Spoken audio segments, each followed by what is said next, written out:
प्रहलाद जी की स्तुति की समाप्ति और प्रभु प्राप्ति के 6 साधन। अतः प्रहलाद बोले, हे प्रभु, मैं स्वार्थी नहीं हूँ। मैं आपके धाम में आऊँगा तो अपने इन सभी मित्रों को साथ लेकर ही। नाथ, मैं तो आपकी क्या स्तुति कर सकता हूँ। वेद भी आपकी स्तुति ठीक से नहीं कर पाते। फिर मैं तो बालक हूँ। अनन्य भक्ति के 6 साधन हैं: प्रार्थना, सेवा, पूजा, स्तुति, वंदन, पापों को याद करते हुए वंदन, स्मरण, व्यावहारिक कामकाज करते हुए भी प्रभु का स्मरण, और कथा श्रवण। इन 6 साधनों से परमहंस की गति मिलती है। कुछ साधन करो, साधन के बिना अनुभव नहीं होगा। इन साधनों का आश्रय लेने वाला प्रभु के चरण पाता है। स्तुति के अंतिम श्लोक में प्रहलाद जी ने ये 6 साधन बताए हैं। जो इन साधनों को कार्यान्वित करता है उसे परमात्मा के चरणों में अनन्य भक्ति प्राप्त होती है। प्रार्थना। प्रातः काल में आंखें खुलने पर भगवान का स्मरण करो, प्रार्थना करो, कर दर्शन भी करो और धरती माता को प्रणाम करो।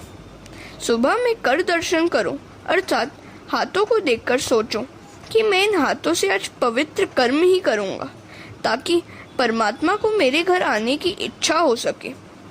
हाथ क्रिया शक्ति का प्रतीक है। इन हाथों से मैं सत्कर्म ही करूँगा। शिवो भूत्वा शिवम यजेत। कल्याण रूप बनकर उस कल्याणकारी की पूजा करो। प्रातः काल में इस श्लोक का पाठ करो। कराग्रे वसति लक्ष्मी करमूले सरस्वती, करमध्ये तू गोविंद, प्रभाते कर दर्शनम। आजकल तो प्रभात में कर दर्शन के बदले कप दर्शन किया जाने लगा है। जागते ही लोग चाय का कप मुंह से लगाते हैं और चाय के साथ बिस्कुट खाने के बाद ही अन्य कामों में लगते हैं। प्रातःकाल एकदम बिस्तर छोड़ने के बदले प्रथम परमात्मा को वंदन करो। उनसे प्रार्थना करो कि मैं आपका हूँ और आप मेरे हैं। मेरे हृदय में विराजिए और मेरे शरीर रथ का संचालन कीजिए। प्रातः काल में दीनता पूर्वक प्रभु से प्रार्थना करो, हे कृष्ण, आपने जिस तरह अर्जुन का रथ चलाया था उसी तरह मेरे शरीर रथ के स्वामी बनिए। भटकने वाली इंद्रियों को रोकिए, मेरे इंद्रिय रूपी घाड़ों को संभालिए, मेरी रक्षा कीजिए। यदि श्री कृष्ण तुम्हारे शरीर रथ के सारथी बनेंगे तो रथ नियत स्थान पर पहुंचेगा, और अगर तुम्हारा मन सारथी बनेगा तो तुम्हारा रथ गड्ढे में गिर जाएगा। भगवान जीव से कहते हैं, यदि तू अपना रथ मेरे अधीन करेगा तो तेरे इंद्रिय रूपी घोड़ों को मैं नियंत्रित करूंगा, संभालूंगा और दिव्य मार्ग की ओर तुझे ले जाऊंगा। जिस प्रकार अपने रथ की बागडोर अर्जुन ने प्रभु के हाथ में दी थी, उसी प्रकार तुम भी अपने रथ की बागडोर उनके हवाले करोगे तो वे तुम्हारा रथ पार ले जाएंगे। हरे कृष्ण। सेवा। पूजा स्नान आदि से निवृत्त होकर एकांत में प्रभु की सेवा और उपासना करो। स्तुति। नाथ, आपने जब अजामिल जैसे पापी का उद्धार कर दिया तो फिर मेरी ओर ही आप क्यों नहीं देखते। कीर्तन। स्तुति के बाद एकांत में बैठकर प्रभु के नाम का कीर्तन करो। अपना कामकाज करते समय भी प्रभु का स्मरण करते रहो। कथा श्रवण। प्रभु के प्यारे सच्चे संतों से समागम करो। उनके श्रीमुख से कथा श्रवण करो। हो सके तो रोज कथा सुनो। यदि कथा न सुन सको तो रामायण भागवत की कथा का वाचन करो। प्रेम पूर्वक उसका पाठ करो। स्मरण। समस्त कर्मों का समर्पण। रात को सोने से पहले किए हुए कर्मों का विचार करो कि क्या प्रभु को पसंद आए। ऐसे कर्म मेरे हाथ से आज हुए हैं। यदि अंदर से नकारात्मक उत्तर मिले तो मान लेना कि वह दिन जीते हुए नहीं, मरते हुए ही गुजर गए। यदि कोई पाप हो गया हो तो प्रायश्चित करो और किए हुए सभी कर्मों का फल परमात्मा को अर्पित कर दो। इन 6 साधनों को विधि पूर्वक करने से जीवन सुधरता है और अनन्य भक्ति प्राप्त होती है। जिसके नयन स्नेहपूर्ण और हृदय विशाल है, भगवान को वह बड़ा प्यारा है। जीव की आदत ही कुछ ऐसी है कि किसी का उपकार तो वह भूल जाता है, किंतु अपकार याद रखते हैं। जीव जो चाहता है वह सब कभी नहीं होता। भगवान जो चाहते हैं वही होता है। ईश्वर से कुछ भी ना मांगना। यदि कुछ मांगोगे तो वह व्यापार सा ही हो जाएगा। नरसिंह स्वामी ने प्रहलाद से कुछ वरदान मांगने को कहा। प्रहलाद तो निष्काम भक्त थे, अतः वे कुछ भोगादि नहीं मांगते हैं। जो प्रभु की सेवा करे और उसके बदले में कुछ मांगे वह तो बनिया है। भगवान की भक्ति भाव के लिए करनी है, भोग के लिए नहीं। भोगार्थ भक्ति करने वाला व्यक्ति भक्त नहीं है, बनिया है। बनिया वह है जो देता तो अल्प ही है और अधिक पाने की इच्छा करता है। अपने लिए ठाकुर जी को कभी तकलीफ मत दो। नरसिंह स्वामी ने कहा, प्रहलाद, चाहे तेरी जो भी इच्छा हो, फिर भी मुझे राजी करने के लिए तो कुछ मांग। प्रहलाद कहते हैं, प्रभु, मुझ पर आप ऐसी कृपा करें कि संसार का कोई भी सुख पाने का विचार भी मेरे मन में ना आए। किसी भी प्रकार के इंद्रिय सुख की भोगेशना मेरे मन में ना जागे, ऐसा कीजिए। कामानाम हृदय सरोहम भवस्तु वृणे वरम। मेरे हृदय में कभी किसी कामना का बीज ही अंकुरित न हो, मेरे हृदय में किसी भी कामना का अंकुर ही न रहे, ऐसा वरदान मुझे दे। प्रहलाद ने भगवान से जो मांगा था वही तुम भी मांगना। प्रहलाद कामस्य नहीं कामानाम बोले थे। इंद्रिय सुख की मन में इच्छा ही नहीं जागनी चाहिए। ऐसी सादगीपूर्ण जीवन जियो कि मन में किसी सुख की वासना ही न जागे। वासना बुरी है। वासना के अनुसार विषय सुख का उपभोग न करने पर मन व्यग्र तो होता है, किंतु वासना को तृप्त करने पर वह और ज्यादा भड़कती है। सांसारिक सुख का उपभोग करने की इच्छा ही महादुख है। जिसे किसी भी सुख की इच्छा नहीं है वही सच्चा सुखी है। सांसारिक सुख की इच्छा कभी हो न पाए ऐसा समझना ही सुख है। सुख की इच्छा होते ही मनुष्य की बुद्धि शक्ति क्षीण होने लगती है। मन पर हमेशा भक्ति का अंकुश रखो। प्रहलाद ने वरदान भी कैसा मांगा, वासना की जागृति तेज का नाश करती है, सो ऐसो कृपा करो कि मेरे मन में वासना जागे ही नहीं। गीता में कहा गया है, सर्व काम्य कर्मों का और सर्व इच्छाओं का त्याग ही संन्यास है, ऐसा महात्मा कहते हैं। काम्यानाम कर्मणाम न्यासम संन्यासम कव्यो विदु। हरे कृष्णा। जीव निष्काम होता है तो उसका जीव भाव नष्ट हो जाता है और फिर वह भगवान के साथ एक हो जाता है। जीव ईश्वर रूप बनता है। पुण्य भी मुक्ति में बाधक है। विवेक से पुण्यों का क्षय करो, मेरे स्वरूप का निरंतर ध्यान करो। पाप लोहे ही जंजीर है और पुण्य सुवर्ण की जंजीर है। इन दोनों को नष्ट करके ही तुझे मेरे धाम में आना है। इस स्तुति का पाठ करके मुझे और तुझे जो याद करेगा वह कर्म बंधनों से मुक्त हो जाएगा। प्रहलाद कहते हैं, हे नाथ, ऐसी कृपा कीजिए कि मेरे पिता की भी दुर्गति न होने पाए। नरसिंह स्वामी कहते हैं, तेरे पिता को सद्गति देने की शक्ति मुझ में नहीं है। तेरे सत्कर्मों के प्रताप से ही तेरे पिता की सद्गति होगी। तेरे जैसे पुत्र से तो 21 पीढ़ियों का उद्धार होता है, मातृ पक्ष की 7, पितृ पक्ष की 7 और ससुर पक्ष की 7। प्रहलाद, आज तक मैंने रावण, शिशुपाल या अन्य किसी दैत्य को अपनी गोद में कभी नहीं बिठाया, पर तुझ जैसे भक्त के कारण मैंने आज तेरे पिता को अपनी गोद में बिठ लिया। तेरे जैसा भगवत भक्त पिता का भी उद्धार करता है, इसमें कोई आश्चर्य नहीं है।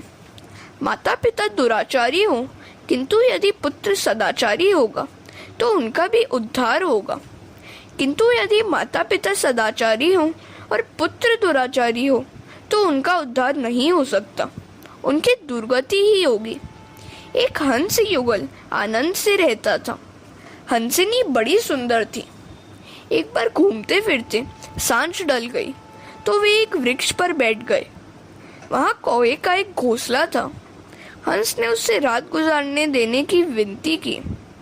हंसिनी की सुंदरता देखकर कौवे की मति भ्रष्ट हो गई। शास्त्र में कहा गया है कि जो व्यक्ति अपनी आँख से पाप करता है उसे अगले जन्म में कौवा बनना पड़ता है। कौवे ने हंस हंसिनी को रात भर रहने दिया। दूसरे दिन वे जाने लगे तो कौवा हंसिनी को रोकने लगा। हंस ने कहा, हंसिनी मेरी है, तो कौवा उसे अपनी कहने लगा।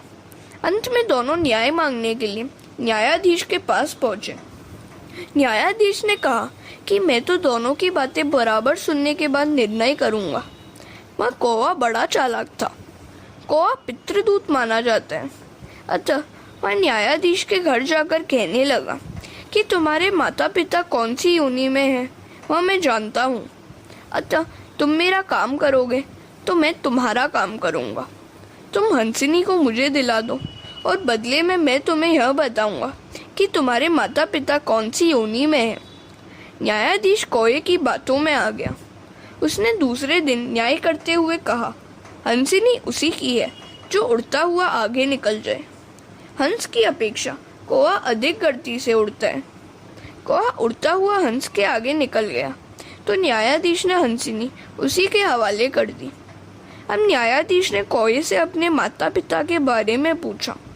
कौवे ने उसे कूड़े के ढेर के पास ले जाकर कहा, यहाँ 2 जंतु ही तुम्हारे माता पिता हैं। अन्यात्री पुत्र के माता पिता की ऐसी ही दुर्गति होती है। पिता के सिर बड़ी भारी जिम्मेदारी होती है। वह यदि अपने पुत्र को संस्कारी न बनाए तो उसका पुत्र ही वैरी बन जाता है। प्रहलाद, तू अशांत न होना। तेरे पिता का उद्धार हो गया और साथ साथ तेरी 21 पीढ़ियां पवित्र हो गई हैं। हरे कृष्ण। सुखदेव जी वर्णन करते हैं, राजन, अब तो तुम्हें विश्वास हो गया होगा कि भगवान के दंड में भी करुणा है। भगवान जिन दैत्यादि को मारते हैं उनका उद्धार भी तो करते हैं। निष्काम भगवान का काम भाव से चिंतन करने वाली गोपियां भगवानमय बन गई तो शिशुपाल क्रोधाभाव से प्रभु का चिंतन करता था, फिर भी वह प्रभुमय हो गया। कंस भी भय से प्रभु का चिंतन करता हुआ प्रभुमय हो गया। भगवान के ध्यान में गोपियां काम भाव से, शिशुपाल वैर द्वेष भाव से और कंस भय से तन्मय हुआ था।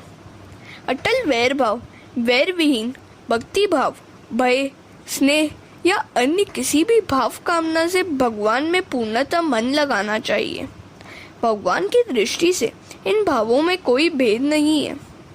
बात बस इतनी सी और यही है कि किसी भी रीति से भगवान से तन्मयता हो।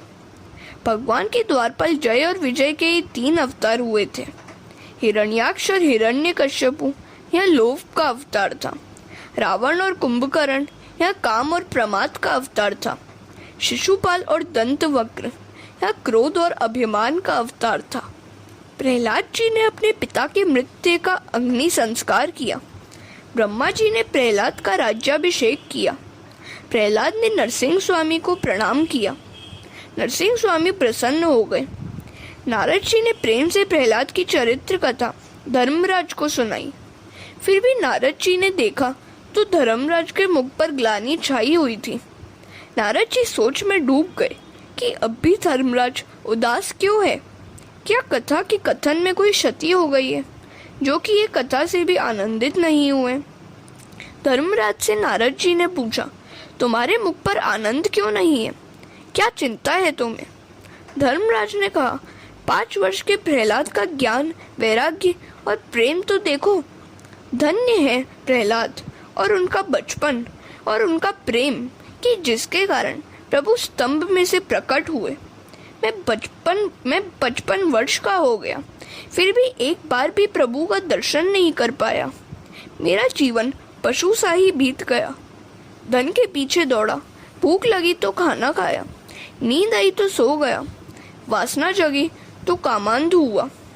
अवतार मनुष्य का मिला है, फिर भी प्रभु के हितार्थ एक भी सत्कर्म नहीं किया है। धिक्कार है मुझे। मेरा जीवन कुत्ते के जैसा ही बीत गया। मैं अब भी प्रभु में लीन न हो सका, प्रभु प्रेम में पागल न हो सका। मुझे अभी तक भगवान नहीं मिल पाए, जबकि उस 5 वर्ष के प्रहलाद ने भगवान को पा लिया था। मुझे जगत में प्रतिष्ठा, मान तो मिला, किंतु मैं भगवान को न पा सका, अतः उदास हूँ। भक्ति के बिना, भगवान के दर्शन के बिना मेरा जीवन वृथा ही सा बीत गया। इसी कारण से मुझे दुख हो रहा है। मेरे चेहरे पर ग्लानि छाई हुई है। मेरा जीवन पशुवत बीत गया। एक बार भी मैं परमात्मा का दर्शन न पा सका। इसका मुझे दुख है। मैंने वैसे तो बहुत किया, किंतु जो करना चाहिए था वही नहीं किया। मैंने भगवान के लिए कुछ भी नहीं किया। सुंदर शरीर, नवोड़ा पत्नी, मेरू पर्वत जितना धन और पुष्कल कीर्ति तो हो, किंतु मन प्रभु चरणों में न लगा हुआ हो तो उन सबसे क्या लाभ? इनसे क्या हुआ? क्या मिला? कुछ भी तो नहीं। जगत की प्रतिष्ठा, धन या विद्वत्ता अंतकाल में कुछ भी काम नहीं आती। जो विद्या अंतकाल में निरर्थक और निरुपयोगी ही रह जाए, उससे लाभ ही क्या? हरे कृष्ण। श्री कृष्ण परमहंस का दृष्टांत। एक बार एक नौका में कुछ विद्वान सुधारक प्रवास कर रहे थे। बातों ही बातों में उन्होंने नाविक से पूछा, तुम कहाँ तक पढ़े लिखे हो? नाविक ने कहा, कैसी पढ़ाई और कैसी लिखाई, बस मैं तो यह नौका चलाना ही जानता हूँ। विद्वान ने पूछा, तुम्हें इतिहास की कुछ भी जानकारी है क्या? इंग्लैंड में कितने एडवर्ड हुए हैं? नाविक ने कहा, मैं इतिहास नहीं जानता। विद्वान ने कहा, तब तो तेरी 1/4 जिंदगी बेकार ही गुजर गई। क्या तुझे भूगोल का ज्ञान है? लंदन शहर की आबादी कितनी है? नाविक कहता है, मैं भूगोल भी नहीं जानता। विद्वान कहते हैं, ओह, अब तो तेरी आधी जिंदगी बेकार ही चली गई। तुझे साहित्य का ज्ञान है? शेक्सपियर के कौन से नाटक तूने पढ़े हैं? नाविक कहता है, मैंने साहित्य भी नहीं पढ़ा है। इतने में नदी में तूफान आया और नैया इधर उधर डोलने लगी। नाविक ने अब उन विद्वानों से पूछा, महाराज, लगता है कि हमारी नौका पानी में डूब जाएगी। क्या आप सब तैरना जानते हैं? सभी पंडितों ने कहा, नहीं, हम तैरना तो नहीं जानते। नाविक ने कहा, हरि हर, आप तैरना नहीं जानते, तब तो आपकी सारी जिंदगी अभी पानी में चली जाएगी। हुआ भी ऐसा ही। तूफान में नौका डूब गई और उनके साथ विद्वान भी डूब गए, पर नाविक तैरता हुआ बाहर आ गया। रामकृष्ण परमहंस बार बार इस दृष्टांत को सुनाते रहते थे। संसार भी एक समुद्र ही है। इस भवसागर को येन केन प्रकारेण पार करना ही होगा। जो विद्या संसार पार करने की कला सिखा सके, वही सच्ची विद्या है। भवसागर को तैरने के लिए भजन ही एकमात्र साधन है। इस भजन रूपी विद्या को सीखने के बदले मात्र सांसारिक विद्या सीखकर पंडिताई का अभिमान करने वाला व्यक्ति इस सागर में डूब ही जाता है। जो विद्या अंतकाल में परमात्मा के दर्शन न करा सके, वह विद्या ही नहीं है। संयोग में दोष दर्शन और वियोग में गुण दर्शन ही जीवन का स्वभाव है। धर्मराज की राजसभा में स्वयं द्वारिकानाथ विराजते थे, फिर भी धर्मराज उनके स्वरूप से अज्ञात थे। ठाकुर जी अपना स्वरूप छिपाए रहते हैं। भगवान कहते हैं, मैं तो माखन चोर हूँ। जिसके मन की मैं चोरी करता हूँ, वही मुझे पहचान सकता है। कृष्ण गुप्त ही रहना चाहते हैं, परमात्मा गुप्त ही रहना चाहते हैं, तो जीव प्रकट। ईश्वर ने भांति भांति के फूल, फल आदि न जाने कितनी वस्तुओं का सर्जन किया, फिर भी उन पर कहीं अपना नाम नहीं लिखा है। मनुष्य तो मकान आदि से लेकर अंगूठी जैसी छोटी सी वस्तुओं पर और अपने शरीर पर भी नाम लिख देता है। अरे भाई, शरीर पर भी नाम क्यों लिखता है तू? उसे कौन ले जाएगा? मकान पर नाम लिखता है मनहर निवास, पर यह मनहर कितने दिन जीने वाला है? मकान पर नाम ही लिखना है तो राम निवास, कृष्ण भवन लिखो। यह सभी कुछ तो ठाकुर जी का है, फिर भी मानव नाम रूप में फंसा हुआ है। आजकल लोग सेवा भी कमाने के हेतु से ही करते हैं, पुण्य लाभ के लिए नहीं। मंदिर में कोई वस्तु देता है तो उस पर भी पहले अपना नाम लिख देता है। याद रखो कि अतिशय प्रसिद्धि पुण्य का क्षय ही करती है। कृष्ण पांडवों के बीच में ही रहते थे, फिर भी उन्हें कोई पहचानता नहीं था, और वे पहचाने भी कैसे जा सकते थे? युधिष्ठिर के राजसूय यज्ञ के भोजन समारंभ में झूठी पत्रावलियां, पत्तले उठाने जैसा काम वे करते थे। गीता गायक श्री कृष्ण का यही तो दिव्य कर्मयोग है। उन्होंने अपनी वाणी अपने जीवन में कार्यान्वित भी की। हरे कृष्ण। प्रभु ने धर्मराज से कहा था, महाराज, अपने यज्ञ में थोड़ी सी सेवा करने का मुझे भी अवसर दीजिए। मैं जूठन साफ करता रहूंगा। कृष्ण ऐसा काम करते थे। अतः धर्मराज ने मान लिया था कि वे मामा के पुत्र हैं, अतः वह काम करते हैं। ईश्वर स्वयं ऐसा अनुभव ही नहीं करते हैं कि वे ईश्वर हैं। यदि ईश्वर ऐसा करे तो उनका ईश्वरत्व ही नष्ट हो जाए। धर्मराज इस बात को भूल गए थे कि स्वयं श्री कृष्ण ही उनके साथ बात कर रहे हैं। अतः वे कहते हैं कि भगवान के दर्शन अभी तक नहीं हो पाए हैं। नारद जी धर्मराज से कहते हैं, वे बड़े बड़े मुनि आपके घर आए हुए हैं, उन्हें दक्षिणा का लोभ नहीं है। ये दुर्वासा और जमदग्नि निष्प्रह हैं। धर्मराज के यहाँ विशाल जन समुदाय एकत्र हुआ था। अतः दुर्वासा को आशंका थी कि कहीं कुछ अधर्माचरण न हो जाए, और ऐसी आशंका के कारण वे भोजन तक नहीं करते थे। द्वारकाधीश दुर्वासा को ब्रह्म विद्या के गुरु मानते थे। एक दिवस रुक्मिणी ने कहा, नाथ, दुर्वासा आपके गुरु हैं और बड़े तपस्वी भी हैं। क्यों ना हम ऐसे पवित्र ब्राह्मण को भोजन कराएं? कृष्ण ने कहा, ये दूर रहे वही ठीक है, घर पर आएंगे तो गड़बड़ करेंगे। रुक्मिणी ने अति आग्रह किया तो कृष्ण रुक्मिणी दुर्वासा को आमंत्रण देने के लिए पिंडारक तीर्थ आए। दुर्वासा ने कहा, भोजन की बात जाने दीजिए, मेरे आशीर्वाद हैं आपको। मैं क्रोधी हूँ, कहीं क्रोधवश कुछ शाप न दे दूं। किंतु कृष्ण रुक्मिणी के अति आग्रह के कारण दुर्वासा आने के लिए तैयार हुए। रथ में बैठे दुर्वासा ने उनकी परीक्षा करने का विचार किया और कृष्ण से कहा, मैं हूँ ब्राह्मण और तुम हो क्षत्रिय। क्या यह योग्य है कि हम एक ही आसन पर बैठें? अतः इन बैलों को हटाकर तुम स्वयं रथ को खींचो तो मैं आऊं। कृष्ण और रुक्मिणी रथ खींचने लगे। माताजी थक गई और प्यासी हो गई। वे बोली, ब्राह्मण बड़े विचित्र होते हैं, मैं ब्राह्मणों के घर में नहीं रहना चाहती। कृष्ण ने समझाया कि अब अधिक देरी नहीं है, धीरज रखो। तो रुक्मिणी ने कहा, मैं धीरज नहीं रख सकती, मैं इस प्रदेश में नहीं रहूंगी। कृष्ण ने कहा, नहीं नहीं, इस प्रदेश को कभी न छोड़ना, इस गुजरात में हमेशा वास करना। और लक्ष्मी जी गुजरात में रह गई। प्रभु की लीला है।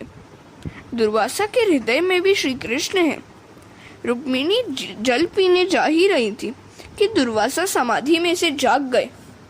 दुर्वासा ने क्रोध से कहा कि ब्राह्मण को भोजन कराने से पहले तुम जलपान कर रही हो, अतः मेरा शाप है कि तुम दोनों का वियोग होगा। कृष्ण ने कहा कि आपका शाप सिर आंखों पर, किंतु आप मेरे घर तो चलिए। दुर्वासा को लगा कि मैंने शाप देकर कुछ अनुचित सा कर दिया है, अतः उन्होंने कहा, मैं 12 वर्ष के पश्चात तुम दोनों का विवाह करवाऊंगा। नारद जी धर्मराज से कहने लगे कि ऋषि तुम्हारे घर यहाँ कुछ खाने या लेने के लिए नहीं आए हैं, ये तो परब्रह्म परमात्मा के दर्शन करने के लिए यहाँ आए हैं। चिंतन करने पर भी उनके ध्यान में परमात्मा का स्वरूप आ नहीं सका, अतः वे उनका दर्शन करने के हेतु तुम्हारे यज्ञ में आए हैं। इन्हें तो दर्शन का लोभ है। राजन, तुम तो प्रहलाद से अधिक भाग्यशाली हो। परमात्मा तुम्हारे रिश्तेदार होकर तुम्हारे घर में रहते हैं। हमारे घर में भी भगवान है, किंतु नारद जी जैसे संत द्वारा दृष्टि मिलने पर ही उनका दर्शन हो सकता है। राजन, तुम भाग्यशाली हो कि परमात्मा तुम्हारी सभा में ही विराजमान है। हरे कृष्ण। नारद जी ने जब ऐसा कहा तो धर्मराज राजसभा में चारों ओर निहारने लगे, किंतु कहीं भी वे परमात्मा का दर्शन नहीं कर पाए। धर्मराज परमात्मा को पहचान ही नहीं सके। द्वारिकानाथ को देखते तो थे, किंतु उन्हें तो वे मेरा भाई ही मानते थे। इधर कृष्ण सोचते हैं कि नारद जी अब चुप हो जाएं तो अच्छा रहे, अन्यथा वे मुझे प्रसिद्ध कर देंगे। उन्होंने नारद जी से कहा, नारद तुम प्रकट मत करो, अपनी कथा ही पूरी करो।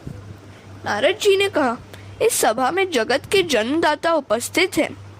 ब्रह्मा जी ने माना कि नारद जी मेरा नाम घोषित करेंगे और मुझे प्रसिद्धि मिलेगी। ईश्वर जीव को अपना ले तो जीव ईश्वर बनता है। राजन, जगत दृष्टा और ब्रह्मा के भी जो पिता हैं वे बैठे हुए हैं सभा में। धर्मराज नारद जी से पूछने लगे, कहाँ है भगवान, कहाँ है परब्रह्म, मुझे क्यों नहीं दिखते हैं वे। अब नारद जी से रहा नहीं गया। आज चाहे अप्रसन्न क्यों ना हो, मुझे उन्हें प्रसिद्ध करना ही होगा।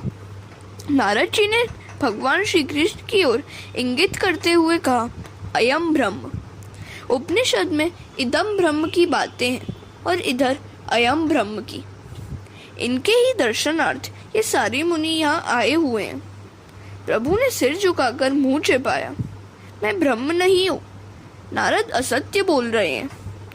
नारद जी ने कहा, अयम ब्रह्म। इन्हें असत्य बोलने का स्वभाव ही है। भगवान कभी कभी लीला करते हुए असत्य बोलते हैं।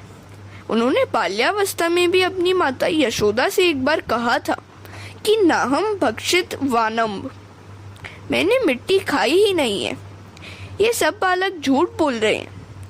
आत्मानुभूति कई बार होने पर भी दृढ़ता नहीं आती। दृढ़ता सद्गुरु कृपा से ही आती है। नारद जी ने धर्मराज को भगवान नारायण के दर्शन कराए और सारी बातें खोल कर बताई। अब मिश्र वासना के प्रकरण का आरंभ हो रहा है। 7वें स्कंद के 11 से 15 अध्याय में मिश्र वासना की बातें हैं। मनुष्य की वासना मिश्र वासना है। प्रथम मैं स्वयं उपभोग करूंगा और फिर भी यदि कुछ बाकी बचा तो ही दूसरों को दूंगा। यही है मिश्र वासना। संत की वासना सद्वासना है और राक्षस की असद वासना। दुर्जन जो कहता है वह हमें पसंद नहीं है और वैष्णव जो कहते हैं वैसा हमारा जीवन नहीं है। हरे कृष्ण।